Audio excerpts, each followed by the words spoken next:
when it was over, people just sat there for a while. Nobody talked. And as people left the theatre, it was just hush. And as I saw that, I saw the whipping of Jesus. It was very, very graphic. But I did hear I heard the actor who played the part of Jesus saying, they're talking about the makeup, we know that Jesus looked worse than I looked, he said. And I've never seen anyone looking so bad. He said, but if we did it like we really knew it was, it would just turn people away.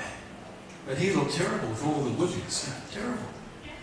But as I saw that movie, I'm saying, oh God, not only Jesus were you crucified, I was crucified in you. Not only were you buried, but I was buried in you. And not only did you rise from the dead, but I've been raised up in you to walk in newness of life. All because of the price you paid and because I have been forgiven. What a wonderful thing to be forgiven. Now we have a terrible enemy. I remember first coming to Canada, living in New Westminster, and there was an older lady in the church and she asked to see me. And I guess she could open up to me as a stranger, but she couldn't open up to anyone in the church. She was too embarrassed. She was a pillar in the church. And she said to me, I've been struggling with this terrible, terrible fear that I'm not saved. That when I die, I'm not going to go to heaven. How could she say that to others who knew her so well, this pillar of the church? But the enemy had come and was tormenting her and trying to make her feel that she wasn't forgiven. And maybe we could be struggling in areas like that today. Are you forgiven? Do you know you're forgiven? And if you're not sure, because the enemy's been playing tricks with you, talk to somebody today. Come forward after the service and receive prayer. If you don't know Jesus personally, but you want to know him and follow him, come forward after the meeting is dismissed, and there'll be some of us here to talk with you and pray with you. I'd love to introduce you to our relationship with Jesus Christ. Forgiven. What a wonderful, wonderful thing to be forgiven. The other word, forgiving. Forgiving. Once we have been forgiven by God, and his forgiveness is freely given, we are required to extend forgiveness to others. Matthew 6:12, the Lord's Prayer.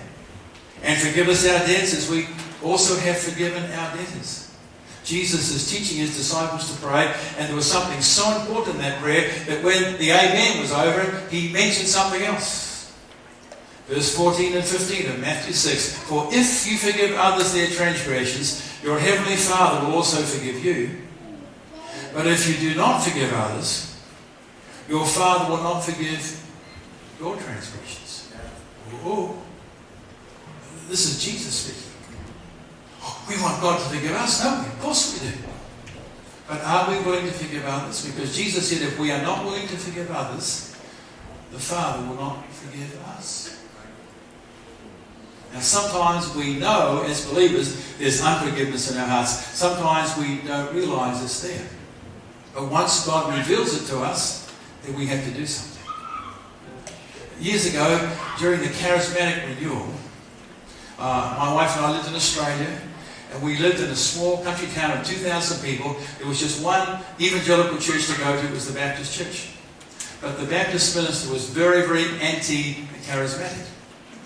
And there was another minister I was aware of. He was also very anti-charismatic. And these pastors didn't know how I felt. But on the inside, I used to have these feelings of righteous indignation. Righteous indignation. How dare they resist what God is doing? Didn't say it, but it was in my heart. One day, I was on the second day of a fast. My wife was at the keyboard. I was behind her. We were worshipping the Lord. And I believe my hands were raised.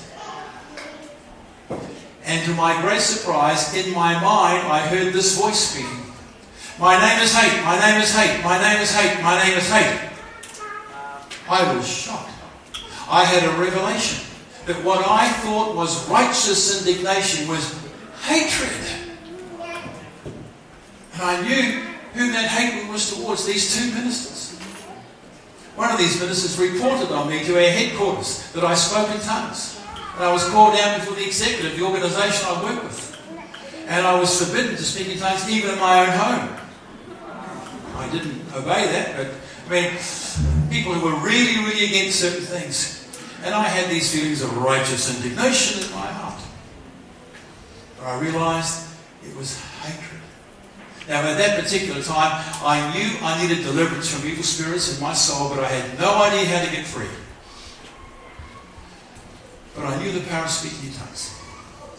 And so I said, Lord, I'm going to pray in tongues just for 1 hour by faith. And I'm just going to lift this area to you. I need to be set free, but I don't know how to get set free. Don't know anyone who can set me free. But I'm going to pray just in tongues and tongues, believing you're going to pray through me, bypassing my limited understanding and pray into this area. And so for 1 hour, by faith, I just prayed in tongues. Prayed in tongues, prayed in tongues. When the hour was over, I had a sense that God had answered my cry. There were no manifestations to prove anything. I just had that sense. And a couple of days later, I was at the post office, and there was my pastor coming to get his mail, and I waved to him as normal, and I greeted him in a friendly way, as I would always do. But this time, the moment I saw him, I felt the rivers of love coming up in my heart towards that man. I was amazed. I've never experienced that before in my life. Or since, this welling up of love towards that man. I knew I had been forgiven. I knew a couple of days earlier, I had that witness, but now I could feel it. I was so encouraged. And 2 weeks later, that man invited me to his home. Never done so before. And said, Graham, tell me about the charismatic renewal, what you think is happening, and so on and so on. And I had the opportunity of speaking into his life, answering his questions, because there was no bitterness in my life, no hatred in my life. God had dealt with it. And I've been there without having to be delivered. I could have been on the defensive. I could have been, kind of too strong. But sometimes we can have a root of bitterness in our life and we don't realise it's there. We can have a blind spot. I never told anybody this, but years ago, I used to judge some men, just some men, who had a certain mannerism. It wasn't a sinful mannerism. But when I saw a man with this mannerism, I used to say in my heart, oh, he's a weak man.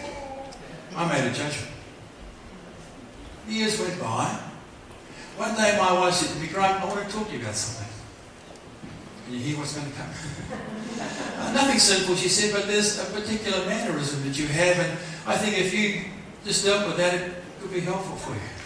And it was the very thing I had seen in others and had criticised others. I was doing the same thing myself. I was shocked. Well, I purposed to work on it, but every so often she'd say, Graham, it's still there. Well, it's not there anymore. Nothing simple, just a mannerism. There was something in my life, I could see it in others, but I couldn't see it in myself. There was a blind spot there. But see, God sees everything. And there's a time when he puts his finger on something and he says, that's not righteous indignation, that's a root of bitterness. You've got to deal with it. Oh Lord, please forgive me. And we bring it into the light and we repent. So sometimes there can be things we're not aware that are there.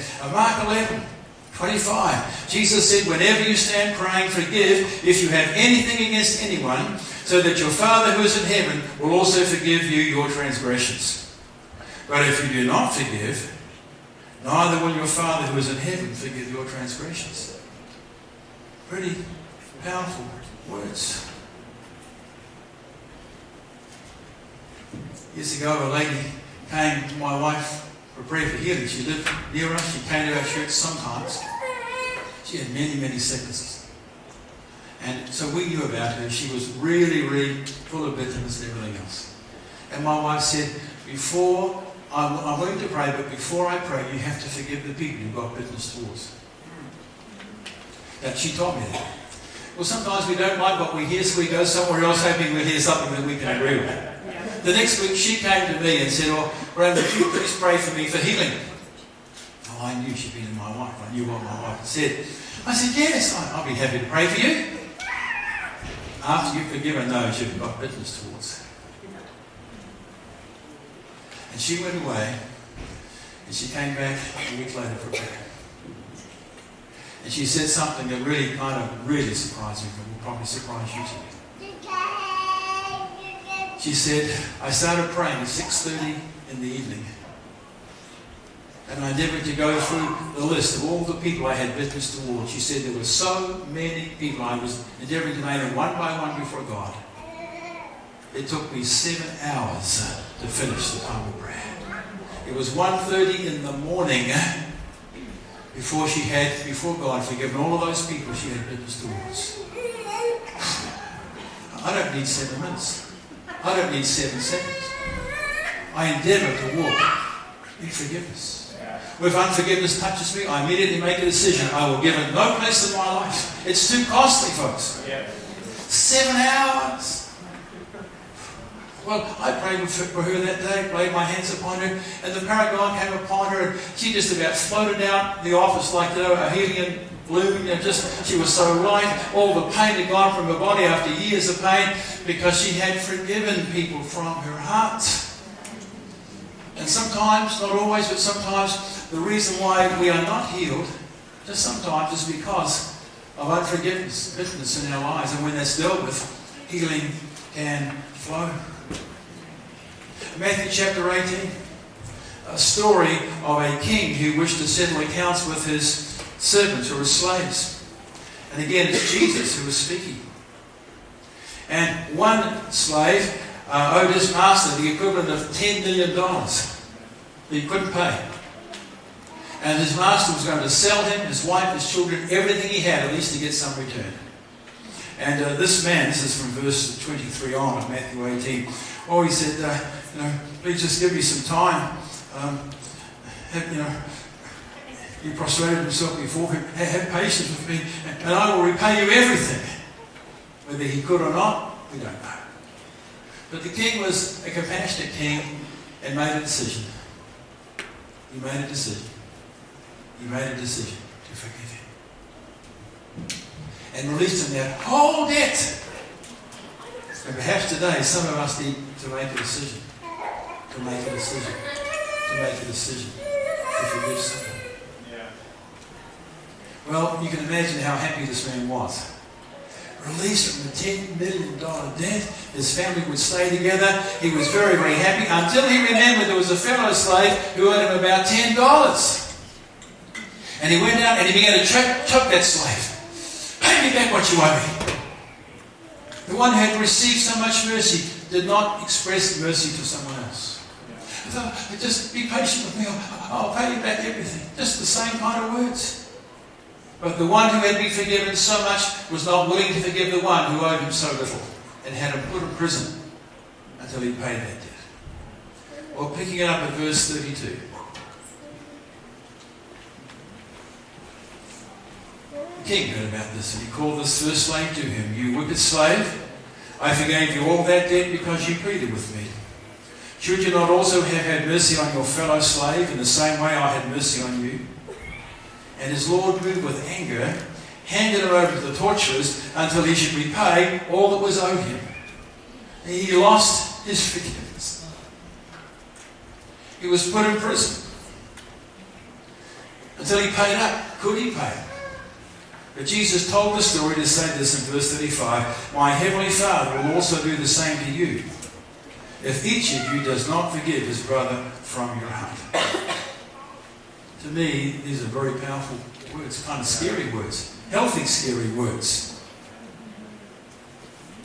Our Heavenly Father will hand us over to the torturers if we are not willing to forgive others from our hearts. And sadly, there are many Christians in the hands of the torturers, the tormentors today, because of unforgiveness in their hearts. Sadly, there are millions of unbelievers in the hands of the torturers today because of unforgiveness in their hearts.